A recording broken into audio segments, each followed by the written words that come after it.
तो इन्हीं को गुरु बना लें। या किसी और ने कहा, कुछ प्रेरणा और किसी ने दी, या आपके अंदर से ये बात आई, कैसे हुआ? अंदर से ही बात आई? अंदर से भी आई थी जी। हाँ। और एक भाई को भी देखा था। कौन भाई है अपना, है? भाई है जी एक। हाँ, भाई है एक। भाई जी, भाई, हाँ, दोस्त भाई जी। भाई भाई, हाँ। हाँ जी। उसने क्या बोला? बोला नहीं जी, हाँ, और उसने बना रखे हैं। उसने गुरु बना रखा है। हाँ, किसने? संत को बना रखा था जिसने। हाँ, संत को गुरु बना रखा उसने, किसी हाँ जी। संत को। हाँ जी, हाँ जी। अच्छा, तो गुरु बनाने से फिर उसको क्या मिला लाभ? लाभ तो मैंने पूछा नहीं जी। लाभ। अच्छा, तो उसने किसको गुरु बना रखा ये भी पता नहीं है, किसी संत को बना रखा। हाँ जी, हाँ जी। ठीक वो है। कह रहा था बस अरे गहरे को इसको इतना वो है? इसको और नहीं बनाना वहाँ किसी को भी। किसने? उसने बोला हाँ। कि भाई अरे गहरे को किसी को गुरु नहीं बनाना। हम्म। तो उसके कहने का मतलब था कि जिस संत का वो शिष्य बनाए उसी का आप बने। नहीं जी, ऐसा नहीं बोला। तो क्या बोला? बनाना है तो किसी संत को बनाना। बनाना है तो किसी संत को बनाना, मतलब जी। संत के अलावा और किसी को नहीं बनाना। हाँ जी, हाँ जी। तो संत की क्या पहचान हो गई? संत कौन है? कैसे पता चला कि संत है? अब मुझे आपने संत क्यों मान लिया? सबसे पहली बात तो ये आएगी ना कि मुझे आपने संत क्यों मान काफी दिनों लिया? से देख रहे हैं जी आप। क्या देख रहे हैं बताइए? क्या देखा आपने कि मुझे आपने संत मान लिया? मैं आपके प्रवचन भी सुने जी कुछ। प्रवचन सुने थे? हाँ जी। वीडियो पे? हाँ जी, हाँ जी। यूट्यूब पे? जी। अच्छा, फिर क्या लगा प्रवचन सुन के? अच्छे विचार थे जी उसके। हाँ। नहीं तो उसमें क्या सुना आपने उसमें? जैसे जैसे वो पतासे वाली वीडियो थी, धर्म के विरुद्ध भी वीडियो आपकी आई हुई है। हैं? धर्म के विरुद्ध, वास्तविकता धर्म है। धर्म के विरुद्ध थोड़ी है वो। नहीं, क्या चीज़ है तो वास्तविक वास्तविक धर्म की धर्म? वीडियो है कि हाँ जी, वास्तविक धर्म क्या है। हाँ जी। वो अधर्म के विरुद्ध है, धर्म के विरुद्ध नहीं है। वास्तविक धर्म बताया ना उसमें। हाँ जी, हाँ जी। तो अधर्म के विरुद्ध है। ठीक है, आपने देखा हाँ, तो आपको और भी देखना चाहिए था, दो देखा। चार वीडियो। हाँ जी। चलो आपने नहीं देखा और आप उनके कहने के अनुसार आ गए कि चलो भाई संत जी को गुरु बना देते हैं। नहीं, उनके कहने उन्होंने ये नहीं कहा भी उनको बनाओ, ऐसे नहीं बनाओ। नहीं, मतलब किसी संत को गुरु बनाना है जी। तो आपको लगा कि भाई ये संत है, इनको गुरु बना देते हैं। आपने विचार सुने और आपने सोचा कि ये संत है। भाई संत विचार से ही होते हैं। हाँ जी, विचार से ही व्यक्ति महान होता है। हाँ जी, जानकारी का। जिसके विचार अच्छे हो उसको हाँ हम महान कह देते हैं। विचार से ही व्यक्ति महान होता हाँ है। जी।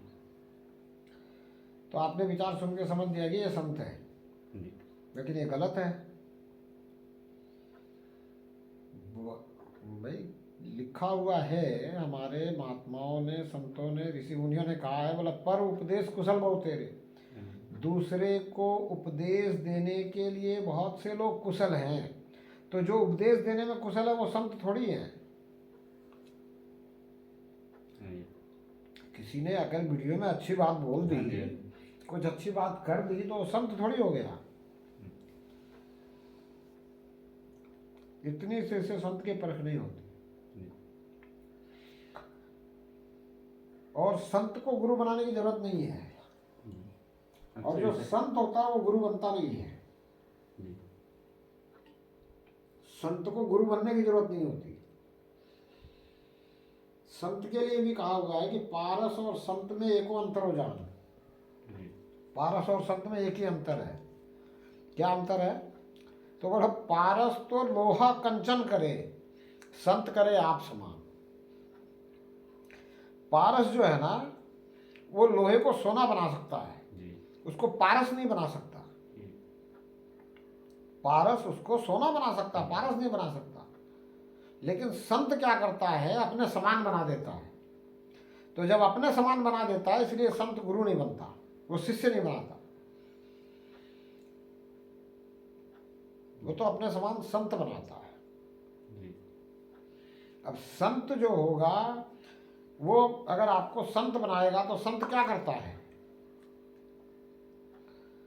संत तो आपने विचार से मान लिया, अभी अच्छे विचार सुनाने वाला संत है, लेकिन अपने जीवन में संत क्या करता है? संत की किस लिए उसके विचार अच्छे हुए? संत के विचार अच्छे हुए ना, क्यों हुए अच्छे विचार संत के? संत करता क्या है बताओ? संत परमात्मा से प्रेम करता है।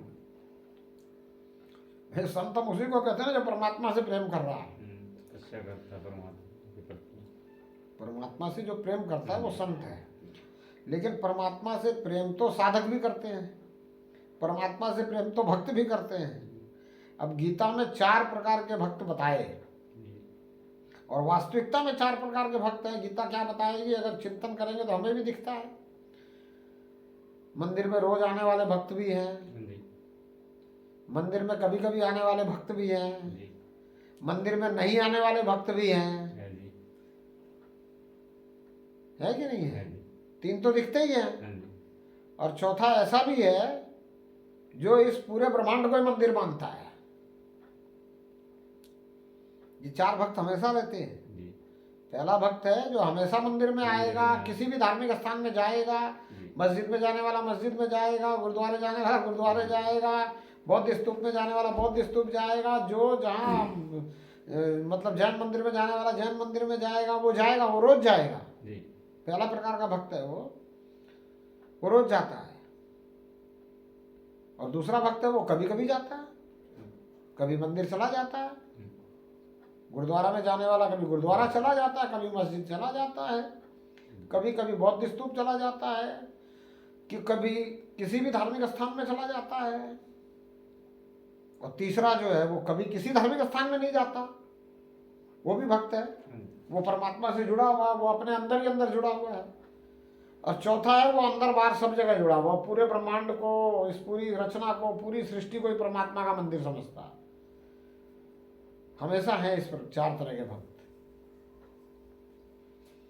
अब उसमें जो पहला भक्त है वो रोज मंदिर जाता है, वो तो या लालच के कारण जाता है या डर के कारण जाता है। या तो लालच से जा रहा है कि मैं फलाने धार्मिक स्थान पे जा रहा हूं तो मुझे ये फायदा होगा, या फिर डर से जा रहा है कि मैं जा रहा हूं तो मेरे साथ कोई अनहोनी नहीं होगी, कोई ऐसी घटना नहीं होगी, मेरे जीवन में कोई दुख नहीं आएगा। वो डरता है दुख से, वो डरता है अनहोनी से, उसको डर लगता है कि दुनिया मेरा कुछ बिगाड़ लेगी, कोई बिगाड़ लेगा। तो वो कहता है मैं यहाँ आता रहूंगा तो मेरा कुछ नहीं बिगड़ेगा। वो आता है, वो पहला प्रकार का है, वो रोज आता है। दूसरे प्रकार का जब दुख आता है तब आता है, बोला अब दुख आ गया, अब वहां जाऊंगा तो मेरा दुख मिट जाएगा। और तीसरे प्रकार का बता ही दिया कि वो जो है धार्मिक स्थानों पे जाता ही नहीं है, वो समझता है कि परमात्मा मेरे अंदर है, और वो अपने अंदर ही अंदर परमात्मा से जुड़ने की कोशिश करता है, परमात्मा की चाहत में रहता है, उसको जिज्ञासा रहती है कि परमात्मा के असल स्वरूप का मुझे पता चलेगा। वो जानता है, वो समझता है कि ये सब परमात्मा के रूप हैं, परमात्मा नहीं है। ये सब परमात्मा के रूप हैं, परमात्मा नहीं है। ये परमात्मा के असल रूप भी नहीं है, अलग अलग रूप हैं। जैसे किसी कलाकार ने कभी हनुमान का रोल कर लिया, कभी राम का रोल कर लिया, कभी कुछ कर लिया, कभी कुछ कर लिया, कभी जामवंत बन गया, कभी दुर्योधन बन गया, कभी दुशासन बन गया, कभी धृतराष्ट्र बन गया, कभी अंधा बन गया, कभी कोड़े बन गया, कभी लंगड़ा बन गया, कभी लूला बन गया। लेकिन वो ऐसा है तो नहीं, उसने तो रूप रखे है ना। असल में कैसा है वो कलाकार? तो परमात्मा के अगर ये अनेकों रूप हैं तो असल में परमात्मा कैसा है ये जानने की कोशिश करता है। और यही तीसरे प्रकार का जब जान जाता है ना परमात्मा के असल रूप को, तो वो चौथे प्रकार का भक्त हो जाता है कि हाँ भाई परमात्मा तो सब जगह है और ये परमात्मा का रूप है और ये पूरा संसार, पूरा ब्रह्मांड, ये पूरी सृष्टि, ये अनंत कोटि ब्रह्मांड, सब कुछ परमात्मा का मंदिर ही है, परमात्मा इसी के अंदर है और ये सब कुछ परमात्मा के अंदर ही है। जी ऐसे 4 प्रकार के भक्त हैं। जी ठीक है ना। अब ये जो गुरु बनाने वाले भक्त हैं, ये एक 5वां प्रकार है। हाँ, ये 4 प्रकार के भक्त उसने बताए गीता में, लेकिन ये गुरु बनाने वाले 5वें प्रकार के भक्त हैं। इनको परमात्मा पे विश्वास नहीं है।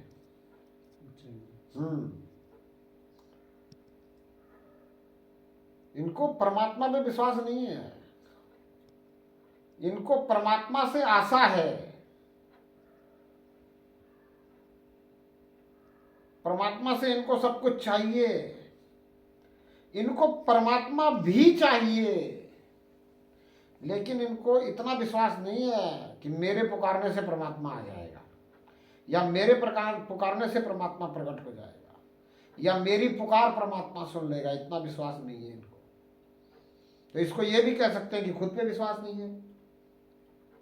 अगर परमात्मा पे विश्वास है तो ये भी कह सकते हैं कि खुद पे विश्वास नहीं है, इसलिए वो गुरु बनाने चल देते हैं। बोला कि गुरु बनाओ और गुरु मिला देगा परमात्मा से। तो फिर संतों ने भी कहा कि तुम गुरु उसी को बनाना जो तुम्हें परमात्मा से मिला दे। अगर तुम्हें परमात्मा से नहीं मिला है तो गुरु नहीं बनाना। इसलिए संतों ने कहा गुरु गोविंद दोऊ खड़े, काके लागू पाए, और बलिहारी गुरु आपकी जिन गोविंद दियो मिलाए।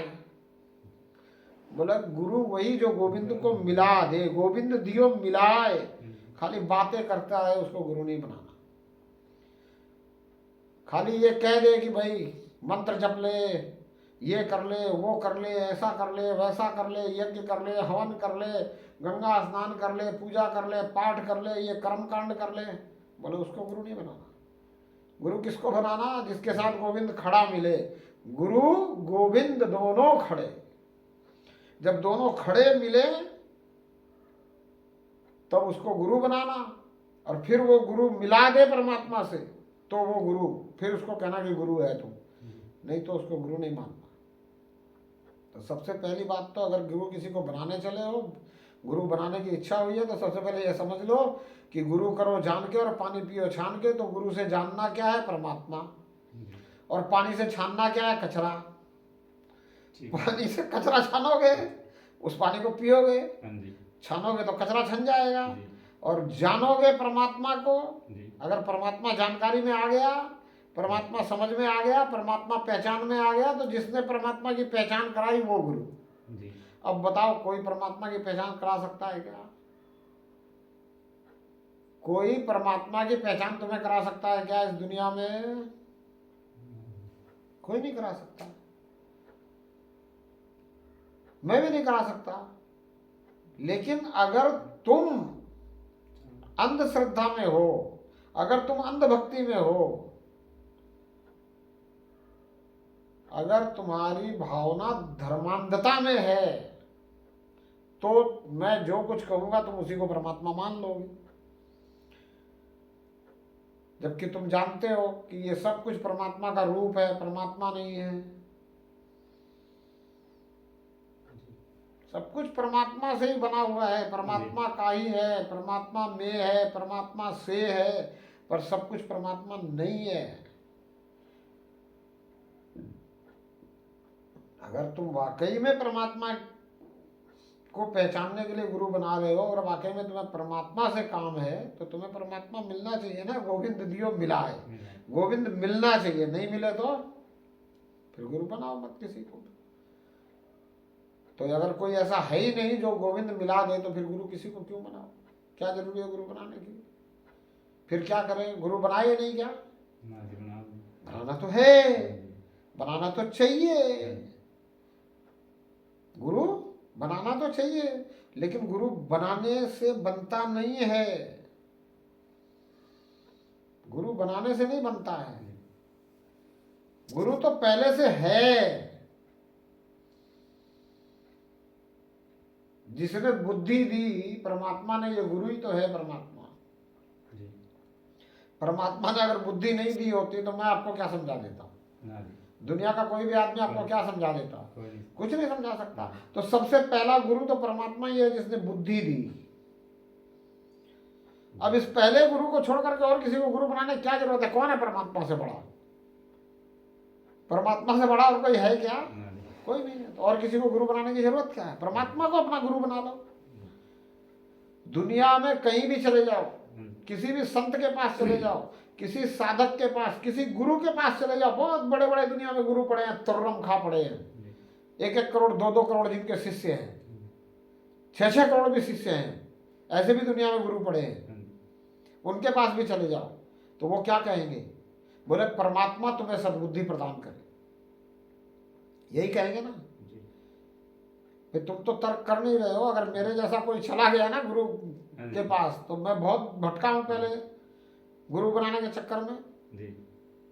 लेकिन मैंने एक बात समझ रखी थी कि गुरु करो जान के, पानी पियो छान के। तो जानना क्या है? परमात्मा। अगर कोई परमात्मा की जानकारी दे तो उसे गुरु बनाओ, जी परमात्मा की पहचान करा दे तो गुरु बनाओ, नहीं तो मत बनाओ।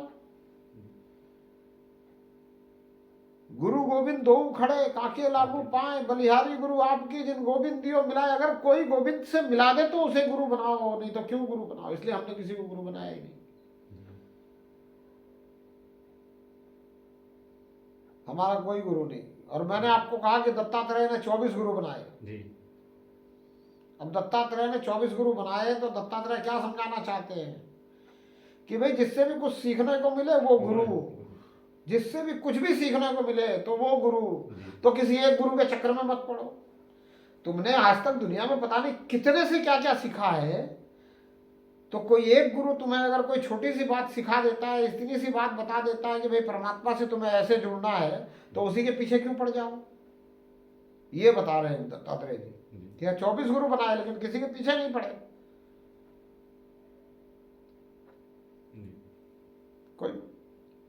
कोई जरूरी नहीं है कि हम किसी के पीछे पड़े। जहां से भी सीखने को मिले वहां से सीखे। तो आज क्या सीखा आपने कि भाई परमात्मा ही गुरु है और परमात्मा को ही गुरु मान ले। अगर परमात्मा ने बुद्धि नहीं दी होती तो दुनिया में कोई मुझे कुछ नहीं सिखा सकता था। तो सबसे बड़ा गुरु परमात्मा है और सिखाने वाला भी यही कहता है कि परमात्मा ही सद्बुद्धि दे सकता है। तो मुझे क्या चाहिए? सद्बुद्धि तो चाहिए। तो जब परमात्मा ही सद्बुद्धि दे सकता है तो परमात्मा को ही गुरु बनाए। नंबर 1 बात। नंबर 2, परमात्मा की पहचान परमात्मा के अलावा और कोई दे ही नहीं पा रहा है। सही सही पहचान कोई दे सकता है क्या? नहीं दे सकता परमात्मा की। कोई कहेगा कबीर परमात्मा है, कोई कहेगा राम परमात्मा है, कोई कहेगा घनश्याम परमात्मा है, कोई कहेगा गणेश जी परमात्मा है, कोई कहेगा विष्णु जी परमात्मा है, कोई कहेगा ब्रह्मा परमात्मा है, कोई कहेगा शंकर परमात्मा है, कोई कहेगा दुर्गा परमात्मा है, तू माता की भक्ति कर, कोई कहेगा तू पिता की भक्ति कर, कोई कहेगा अरे माता पिता दोनों को छोड़ तू दादा और नाना की भक्ति करना। दादा होते तो पिता नहीं होते, नाना नहीं होते तो माता नहीं होती।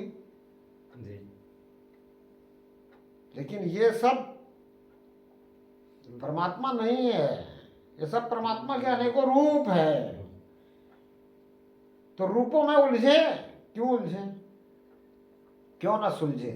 परमात्मा की पहचान परमात्मा दे सकता है। इसलिए मेरा कहना है कि परमात्मा को गुरु बनाओ और परमात्मा से ही परमात्मा की पहचान मांगो। परमात्मा से और कुछ मांगने की जरूरत नहीं है। दुनिया में हमें वही मिलेगा जितना हमने पीछे कर्म कर रखा है या आज कर्म करेंगे। तो जो हमने पीछे कर्म कर रखा है उसको प्रारब्ध कहते हैं, उसको भाग्य कहते हैं। और जो आज करेंगे वो आगे के लिए भाग्य बनेगा, या आज भी मिलेगा। अब किसी किसी के भाग्य में लिखा हुआ है कि भाई आज मजदूरी करेगा तो आज तुझे धन मिल जाएगा, नहीं करेगा तो नहीं मिलेगा। उसके पीछे कुछ का बैलेंस ही नहीं है। कर्म करेगा तो उसका भाग्य बन जाएगा। तो समय से पहले और भाग्य से ज्यादा उसको मिलता है जो सच्चाई ईमानदारी से लगन पूर्वक मेहनत करता है लक्ष्य को पाने के लिए। अब मजदूरी कर रहा है, उसका लक्ष्य क्या है? कुछ धन पा लेना।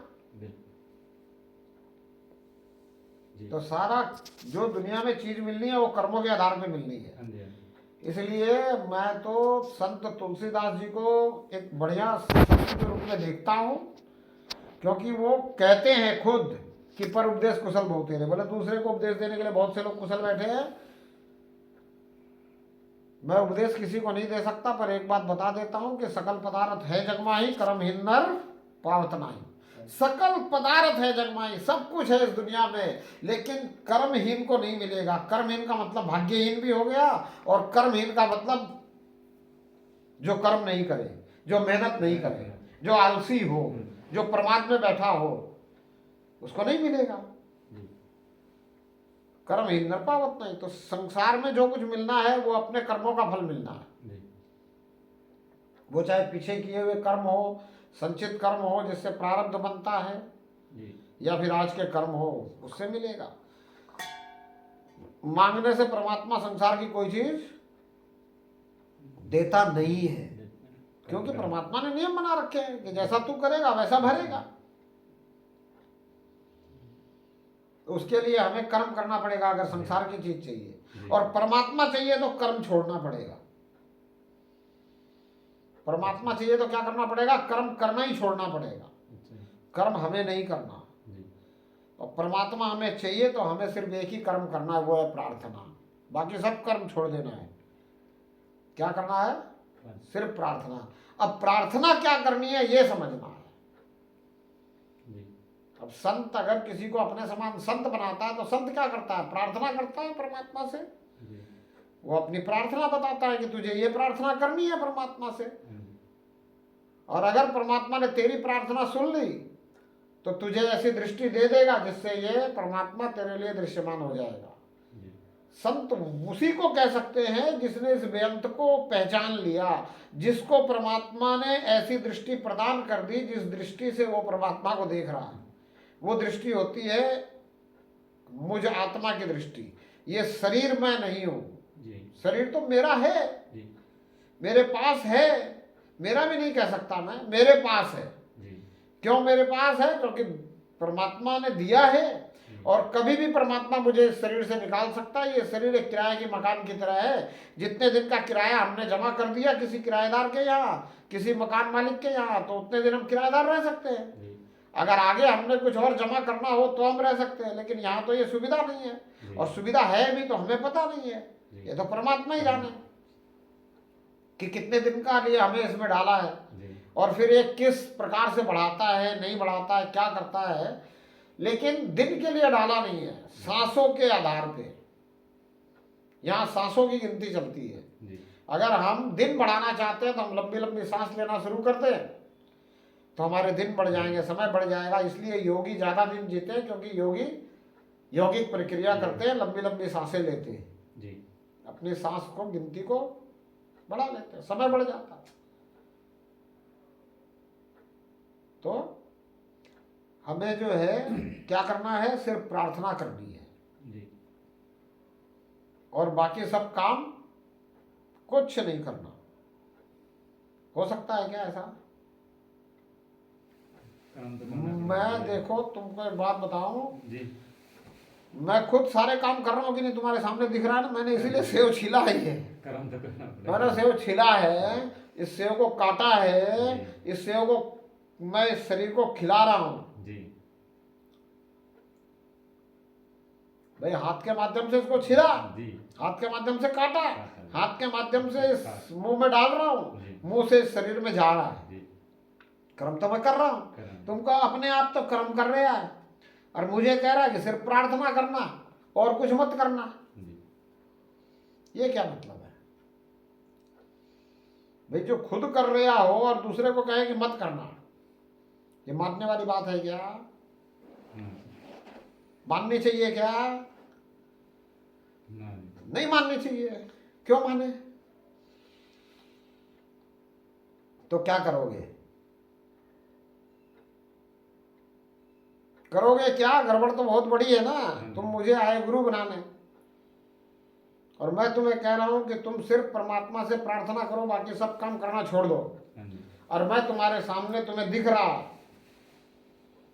सेव को छिला हूं, सेव को काटा हूं, और सेव को इस शरीर को खिला रहा हूं। और तुम्हें कह रहा हूं कि तुम छोड़ दो सारे काम, सिर्फ प्रार्थना रूपी कर्म करो और सब कुछ छोड़ दो। ऐसा हो सकता है क्या? संभव है क्या? हाँ बिल्कुल है संभव, तभी कह रहा हूं। अगर संभव नहीं होता तो मैं क्यों कहता? मैं भी कह देता दूसरे गुरुओं की तरह कि आ जा, तू गुरु बनाने आया मुझे, ले मंत्र, तू चेला बन गया, तू शिष्य बन गया, मैं तेरा गुरु बन गया, तू मेरी सेवा करना, मैं भी कह देता। लेकिन ये संभव है कि हम सिर्फ प्रार्थना करें और कुछ ना करें, बाकी सब कुछ होता रहेगा, परमात्मा करवाएगा। बाकी सब कुछ होता रहेगा, परमात्मा करवाएगा, मुझे सिर्फ प्रार्थना करनी है, बाकी सब कुछ परमात्मा करवाएगा। मुझे प्रार्थना ही ऐसी करनी है कि हे प्रभु मुझे क्षमा कर, अपनी शरण में ले ले। क्या कर? अपनी शरण में ले ले। क्यों ले ले अपनी शरण में? क्योंकि मैं तेरी अभी तक शरण जानता ही नहीं। भाई जिस दिन मैं तुझे पहचान लूंगा उस दिन ये प्रार्थना नहीं होगी। अभी तक मैं तुझे पहचानता नहीं हूं, तेरी शरण जानता नहीं हूं, इसलिए मैं तुझसे प्रार्थना कर रहा हूं कि हे प्रभु मुझे क्षमा कर, अपनी शरण में ले ले और मुझे ऐसी दृष्टि दे, मुझे यानी मुझ आत्मा को, क्योंकि मुझे पता है कि मैं शरीर नहीं हूं, मैं शरीर में हूं और मैं अपने आप को आत्मा शब्द से संबोधित कर सकता हूं, चेतन से संबोधित कर सकता हूं।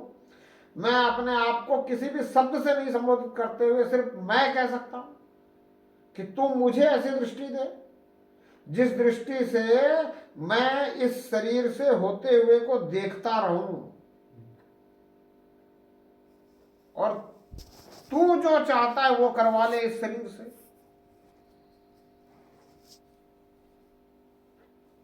तू जो चाहता है वो करवा। फिर परमात्मा जो चाहता है वो इस शरीर से होता रहता है। मैं कुछ नहीं करता, मैं तो सिर्फ प्रार्थना करता। परमात्मा चाहता था जो वो हो रहा था, जो परमात्मा करवा रहा वो हो रहा। मैं देख रहा हूं कि मेरे हाथों द्वारा जिस शरीर में मैं हूं, जिस हाथ ये है इसको मैं देख रहा हूं, ये कार्य हो रहा है। करवा कौन रहा? परमात्मा। ये पूरी तरह से हमारी विश्वास में बात हो, परमात्मा पे पूर्ण विश्वास हो कि परमात्मा सब कुछ दे सकता है। परमात्मा इतना सामर्थ्यवान है कि मुझे दृष्टि दे सकता है और मेरे लिए ये दृश्यमान हो सकता है। इस विश्वास को कहते हैं पूरा विश्वास।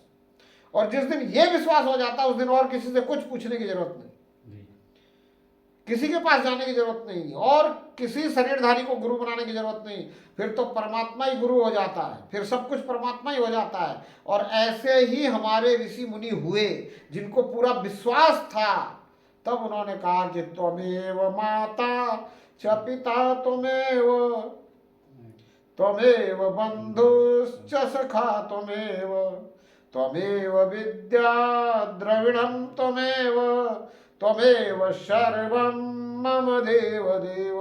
बोला तू ही मेरा सब कुछ है, तू ही माता, तू ही पिता, तू ही सखा, तू ही बंधु, तू ही द्रव्य द्रविणम, तू ही धन है, तू ही विद्या है, तू मेरा सब कुछ है। त्वमेव सर्वम, अब सब में गुरु भी आ गया। तू ही मेरा गुरु है, तू ही मेरा सब कुछ है। जब ये इतना विश्वास हो जाता है तब बात बनती है, तब कि पूरा विश्वास है कि ये पूर्ण सामर्थ्यवान है, ये जो चाहे वो कर सकता है, जैसे चाहे वैसे करवा सकता है इस शरीर से, और ये जो करवाएगा वो सबसे अच्छा करवाएगा। क्यों बुरा करवाएगा?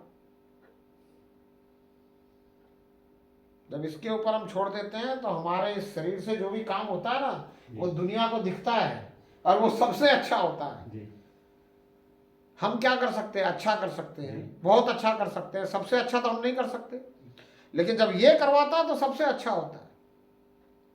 और ये कैसे करवाता है, क्या करवाता है, इस पे कोई शंका करने की जरूरत नहीं है। फिर ये सब कुछ शरीर से होता रहेगा, लेकिन करवाएगा परमात्मा इस शरीर से।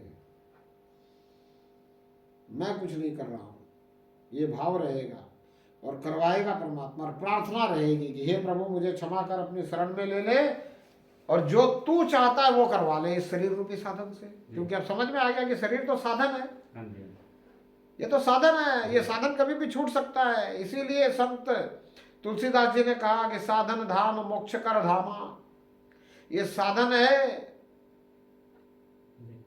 मोक्ष तक पहुंचने का। मोक्ष तक पहुंचने के बाद इस साधन की जरूरत नहीं है। मोक्ष के आगे फिर जो है गौतम बुद्ध ने क्या कहा पता है? गौतम बुद्ध ने क्या कहा? मोक्ष के आगे क्या है? आत्मा है। आत्मा तो आप हो, आप इस शरीर में हो। हाँ जी, आपके आपको आत्मा शब्द से संबोधित कर रहे हैं, आपको इंगित कर रहे हैं आत्मा शब्द से। जी, आपको ब्रह्म शब्द से भी इंगित कर सकते हैं, आपको ईश्वर शब्द से भी इंगित कर सकते हैं। और आप जिसके अंश हो, ये सृष्टि करता है, इसको परमेश्वर, परमात्मा, परम ब्रह्म आदि आदि शब्दों से इंगित करते हैं। जी, लेकिन ये शरीर जो है सिर्फ मोक्ष तक का साधन है। और मोक्ष क्या है? मोह से क्षय हो जाना, मोह का छूट जाना मोक्ष है। जी, मोह का क्षय हो गया तो क्या हो गया? मोक्ष। मोक्ष। अब मोक्ष के आगे जो है मुक्ति है। अब आवागमन से मुक्ति चाहिए। जब मोक्ष हो जाएगा तब आगे की बात आएगी, तो फिर साधन की जरूरत नहीं है। फिर तो आत्मा को सीधा परमात्मा से जोड़ना है, फिर इस साधन से कोई लेना देना नहीं है, अंदर ही अंदर। फिर तो ये शरीर सोता रहे फिर भी आत्मा परमात्मा से जुड़ी रहती है। जी, ये ब्रह्म परम ब्रह्म से जुड़ा रहता है, ये ईश्वर परमेश्वर से जुड़ा रहता है। जी, तो परमात्मा पर पूरा विश्वास करो, परमात्मा को ही गुरु बनाओ और परमात्मा से प्रार्थना करो कि हे प्रभु मुझे क्षमा कर, अपनी शरण में ले ले, जो तू चाहता है वो करवा ले इस शरीर रूपी साधन से। और मुझे ऐसी दृष्टि दे कि इस शरीर से होते हुए को सिर्फ देखता रहूं, बिना लेकिन किंतु परंतु किए बिगैर, यानी बिना सोच विचार किए बिगैर, बिना चिंतन किए बिगैर, बिना कोई मनन किए बिगैर देखता रहूं और हर पल तुझे निहारता रहूं, ऐसी दृष्टि दे। बस ये प्रार्थना चलते रहे, फिर देखो अपने आप परमात्मा की कृपा से दृष्टि भी मिलेगी, परमात्मा समझ भी आएगा, परमात्मा की पहचान हो जाएगी, सब कुछ होगा और किसी को गुरु बनाने की जरूरत नहीं है। हाँ, अगर कोई कहता है कि मैं तुझे परमात्मा से तुरंत मिला देता हूं, तो उसको कहो कि ठीक है आप मिलाओ, मिला दोगे तो आप मेरे गुरु, नहीं मिलाए तो फिर क्या है, और मिला भी दिए तो फिर गुरु तो बन गए आप, तो फिर मुझे आपके पीछे पड़ने की क्या जरूरत है? मैं गोविंद से मिलने आया था तो मैं गोविंद के पीछे पड़ूंगा कि आपके पीछे पड़ूंगा? ठीक है, आप गुरु बन गए, आपको गुरु बना लिया। मेरे अंदर अंधकार था, आपने मुझे प्रकाश की तरफ धकेल दिया, तो अब मैं प्रकाश के साथ बोलूंगा ना, अब आपके साथ क्या करूंगा? भाई अज्ञानता रूपी अंधकार से ज्ञान रूपी प्रकाश की ओर गुरु ले जाता है, ये तो सुना होगा ना। तो अज्ञानता रूपी अंधकार क्या है? परमात्मा सब जगह होते हुए भी दिखता नहीं है, यही अज्ञानता रूपी अंधकार है। जैसे अंधेरे में पड़ी हुई वस्तु दिखाई नहीं देती इन आंखों से, वैसे ही परमात्मा सब जगह होते हुए जब दिखाई नहीं देता तो इसको कहते हैं अज्ञानता रूपी अंधकार, जिसको संत तुलसीदास जी कहते हैं कि दृग दृग में है, कण कण में है, पर दुनिया को मोतिया बिंदु हुआ है। कहे तुलसी संसार को हुआ मोतिया बिंदु। कण कण में परमात्मा है, दृग दृग में परमात्मा है, लेकिन ऐसा मोतिया बिंदु हुआ है संसार को कि ये दिखता नहीं है। तो ये नहीं दिखता है ना, यही अज्ञानता रूपी अंधकार है। जैसे अंधकार में कोई वस्तु नहीं दिखती, तो अज्ञानता रूपी अंधकार में ये परमात्मा नहीं दिख रहा। अब ज्ञान रूपी प्रकाश तभी माना जाएगा जब मुझे परमात्मा दिखने लग जाए। अगर परमात्मा नहीं दिख रहा है तो फिर ज्ञान रूपी प्रकाश नहीं हुआ, और ज्ञान रूपी प्रकाश नहीं हुआ तो फिर तुम गुरु कहेंगे, फिर तो या तो तुम शिक्षक हो, आचार्य हो, तुम परमात्मा की जानकारी दे रहे हो, और चलो तुम्हें अब गुरु मान भी लिए, तुमने परमात्मा की जानकारी दी, शिक्षक को, आचार्य को, सबको गुरु मान भी लिए, तो तुम्हारे पीछे पीछे क्यों पड़ना है? तुम्हारे चरणों का ध्यान क्यों करना है? हमें तो ध्यान परमात्मा का करना है। तो अगर कोई कहे कि गुरु के चरणों का ध्यान करो तो वो गलत है। और गुरु के चरणों का ध्यान करने के लिए वही गुरु कहेगा जो परमात्मा को दिखा नहीं सकता, जो परमात्मा से मिला नहीं सकता, जो परमात्मा की पहचान नहीं करा सकता। अब जो करा सकता है वो तो ऐसा कहेगा नहीं, और परमात्मा की पहचान तो परमात्मा ही करा सकता है। इसलिए मैं कहता हूं कि परमात्मा को ही अपना गुरु बनाओ, और किसी को गुरु बनाने की जरूरत नहीं है। डायरेक्ट परमात्मा से जुड़ो, और किसी को भी गुरु बनाने की जरूरत नहीं है, परमात्मा को अपना गुरु बनाओ। हाँ, अगर तुम्हें लगता है कि जिसने तुम्हें ये बात बताई कि नहीं सीधा परमात्मा से जुड़ो और किसी को गुरु बनाने की जरूरत नहीं है, वो अगर अच्छा व्यक्ति है तो तुम उसको अगर संत मानते हो, तो उसको जरूरत हो तो उसकी सेवा करो। जरूरतमंद की सेवा करनी चाहिए। जरूरत नहीं है तो क्यों जरूरत है सेवा करने की? सेवा किसकी करनी चाहिए? जरूरतमंद की। अरे कोई व्यक्ति 50 लाख की गाड़ी में घूम रहा है और हट्टा कट्टा और खुद गाड़ी चला करके घूम रहा है, तो उसकी अब क्या सेवा करें? क्या जरूरत है उसकी सेवा करने की? भूखे नंगे की सेवा की जाती है, प्यासे को पानी पिलाया जाता है। चलो एक बार वो घूम रहा है, उसको प्यास लगी हो तो पानी पिला दे, लेकिन उसके पास कोई कमी थोड़ी है। वो तो पानी खरीद के पीने वाला है, वो तो बिस्लेरी वाटर पी रहा है। जो चीज आपको नहीं मिल रही वो उसका वो इस्तेमाल कर रहा, फिर उसकी क्या सेवा करनी है? सेवा हमेशा जरूरतमंद की। कोई भी जरूरतमंद हो, चाहे वो गुरु हो, जरूरतमंद हो तो उसकी सेवा करो, जरूरतमंद नहीं है तो सेवा मत करो। भाई उसको जरूरत है, वो अगर किसी प्रकार से किसी चीज की जरूरत में आ गया है तो उसकी सेवा करो, और वो जरूरत भी जेन्युइन होनी चाहिए। जरूरत में उसकी इच्छाएं नहीं होनी चाहिए कि मेरी इच्छा है, इच्छा के कारण जरूरत हो रही है। अरे इच्छा मार,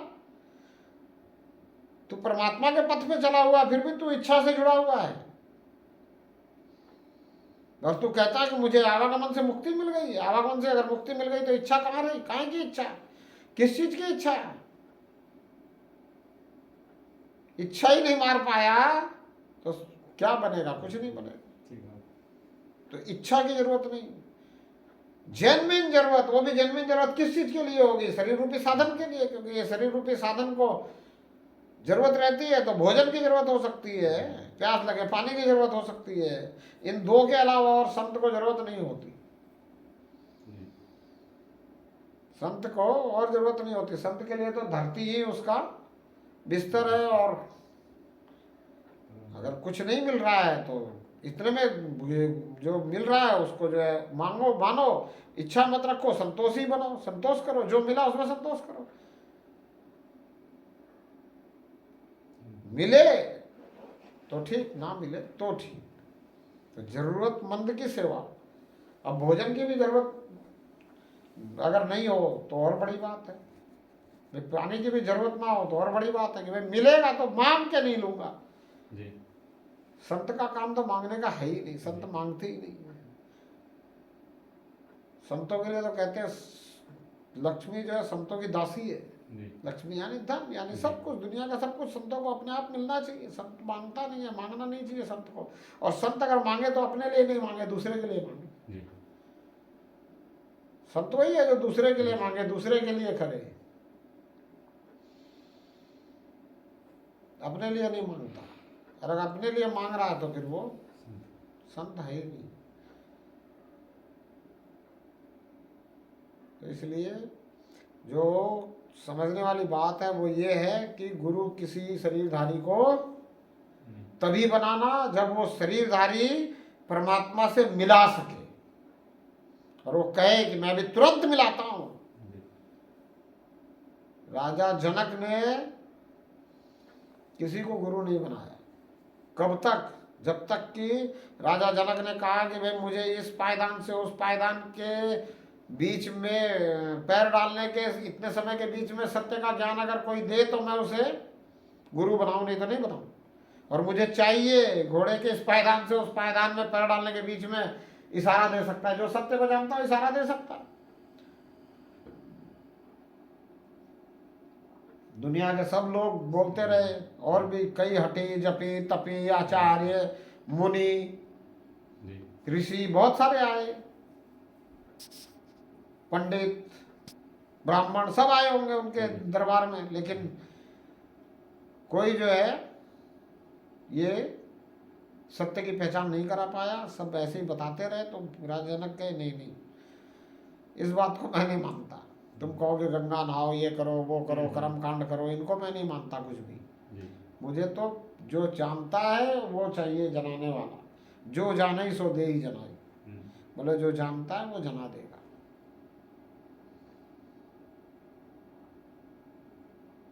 फिर क्या हुआ, फिर अष्टावक्र जी आए। अष्टावक्र आए जब राजा जनक के दरबार में, जी तो अष्टावक्र 8 जगह से टेढ़े मेढ़े थे। अब वो जितने बैठे थे हठी जपी तपी पंडित ब्राह्मण, सुना होगा, वो सब हंसने लगे। सुना है ना? सुना तो सब हंसने लगे। तो अष्टावक्र ने जो है राजा से कहा कि राजन, मैं तुझे सत्य का ज्ञान तो दूंगा, जी मैं तुझे सत्य की पहचान तो करा लूंगा, जी लेकिन पहले इन चमारों को बाहर कर सभा से। यही कहा था ना? सुना है कि नहीं सुना? नया बात कौन सुनी थी? उसने कहा, बोले चमारों को बाहर कर। अब सब लोग बोले, बोले देखो ये आपको सत्य का ज्ञान देगा, हमें चमार कह रहा। तो राजा जनक को तो सत्य का ज्ञान चाहिए था, सत्य की पहचान चाहिए थी। तो राजा जनक ने अष्टावक्र से हाथ जोड़ के पूछा, बोला महाराज इनको आप चमार कह रहे हो, मुझे सत्य का ज्ञान देने आए हो, क्या है? बोला राजन ये बताओ, इन्होंने मुझे देख के हंसा? बोला हाँ हंसा। मेरे को इन्होंने देखा कि मेरे शरीर को देखा? ये हार्ड मांस के बने हुए चमड़े के शरीर को इन्होंने देख करके हंसा है। तो जिसको हार्ड मांस और चमड़े का ज्ञान है उसी को तो चमार कहते हैं। कहते कि नहीं कहते? तो बोले इसलिए ये इनको मैं चमार कह रहा हूं। इन्होंने मुझे देखा क्या? इस हार्ड मांस के शरीर के अंदर जो ये मेरा शरीर 8 जगह से टेढ़ा मेढ़ा है, इसके अंदर मैं हूं, मुझे तो इन्होंने देखा नहीं। इन्होंने मेरे इस हार्ड मांस के चमड़े के शरीर को देखा और मुझे चमार कह रहे हैं। तो इसलिए मैं इनको चमार कह रहा हूं, क्योंकि मुझे देख इस चमड़े के शरीर को, हार्ड मांस की जानकारी रखने वाले ये लोग हैं, इसलिए चमार है। बोले इनको बाहर करो। राजा जनक ने बोला बात तो ठीक है, तुझे तो इन्होंने देखा नहीं, ये तो तेरे शरीर को देख रहे हैं। तू 8 जगह से टेढ़ा मेढ़ा शरीर के अंदर है और 8 जगह से टेढ़े मेढ़े शरीर को देख के ही हंस रहे हैं कि भाई हम कुछ नहीं बता सके, ये छोटा सा बालक और वो भी 8 जगह से टेढ़ा मेढ़ा, और ये बताएगा, ये पहचान करवाएगा सत्य की, इसलिए हंस रहे। तो उनको बाहर कर दिया। अब बाहर करके राजा जनक बोले कि मैं चढ़ता हूँ घोड़े के इस पायदान में, पैर रख करके उस पर पैर रखूंगा, इतने में मुझे सत्य का ज्ञान देना। अष्टावक्र को सत्य का ज्ञान था, उन्होंने सत्य का ज्ञान दे दिया। तो उन्होंने बता दिया कि महाराज ये जो आप इस शरीर को सब कुछ समझ रहे हो और शरीर से महाराज बने बैठे हो, आप शरीर नहीं हो, आप जो हो वही सत्य हो, आत्मा सत्य है। आपको मैं आत्मा शब्द से संबोधित करता हूं। समझ में आ गई बात?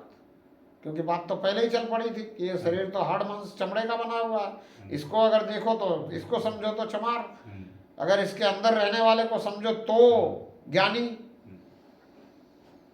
कि इसके अंदर जो है उसको देख पाओ तो ज्ञानी, समझ पाओ तो ज्ञानी। तो समझा दिया। अब वो बन गए, हो गए गुरु, मान लिया गुरु। अब गुरु मानने के बाद में अब कहते हैं, बोले भाई अब ये जो सत्य है, जो आत्मा है, ये आई कहाँ से? तो बोला परमात्मा से आई। तो बोला परमात्मा क्या है? बोला परम सत्य। तो बोला मैं सत्य हूं और ये परम सत्य है? बोला हाँ, आप सत्य हो, आप में भी कोई बदलाव नहीं होता, लेकिन आप परम सत्य में विलीन हो सकते हो, और परम सत्य फिर आगे किसी में और में विलीन होने की है ही नहीं, ये स्वयंभू है। तो बोला फिर ये करता क्या है? तो बोला इसने संपूर्ण सृष्टि की रचना करी है और इस सृष्टि में फेरबदल करता रहता है। बोला कैसे फेरबदल करता है? तो बोला राजन तुमने मुझे गुरु माना कि नहीं माना है?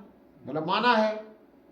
तो बोला अब इस सवाल का जवाब तो मैं तुझे तब दूं जब तू नीचे आ जा और मुझे ऊपर बिठा, क्योंकि गुरु ऊपर बैठे शिष्य नीचे रहे तब बात समझ में आती है।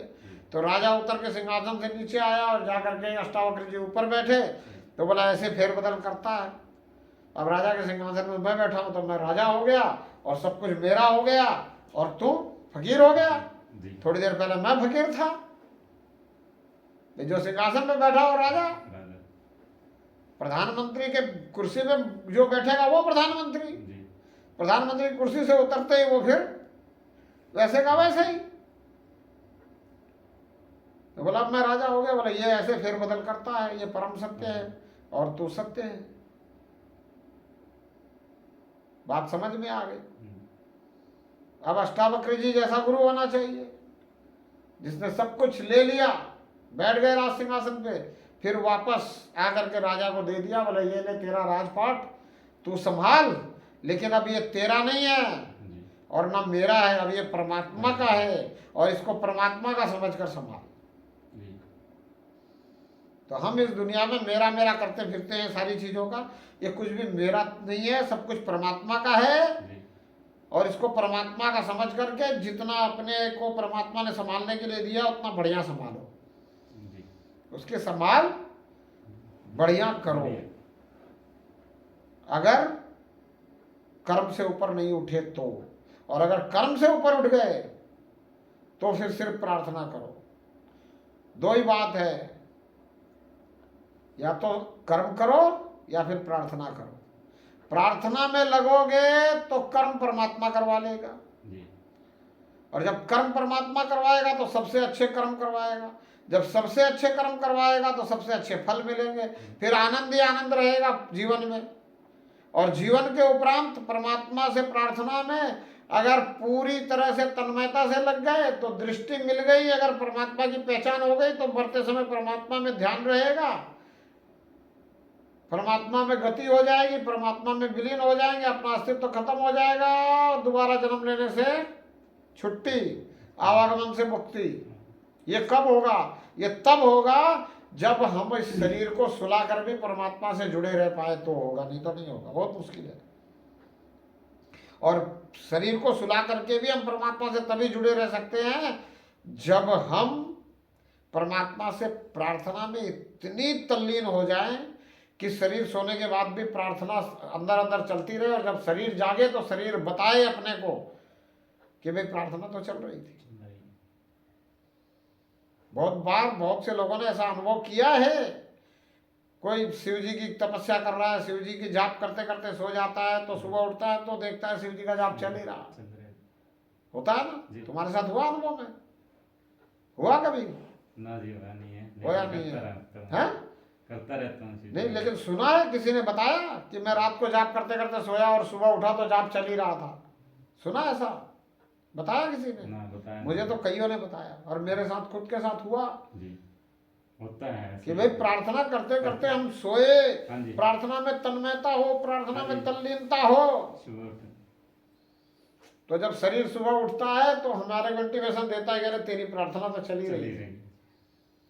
जब ऐसा हो जाए उसके बाद में परमात्मा कृपा करके दृष्टि प्रदान करता है, और जब दृष्टि प्रदान कर देता है ना, तब तो फिर शरीर सो जाए तो भी परमात्मा से जुड़ाओ, शरीर से कुछ भी होता रहे तो भी परमात्मा से जुड़ाओ, शरीर कुछ भी करता रहे तो भी परमात्मा से जुड़ाओ, फिर शरीर जिस दिन छूट जाए उस समय भी परमात्मा से जुड़ाओ, और फिर परमात्मा में गमन और आवागमन से मुक्ति। तो क्या करना है? अब आप आए थे गुरु बनाने के लिए,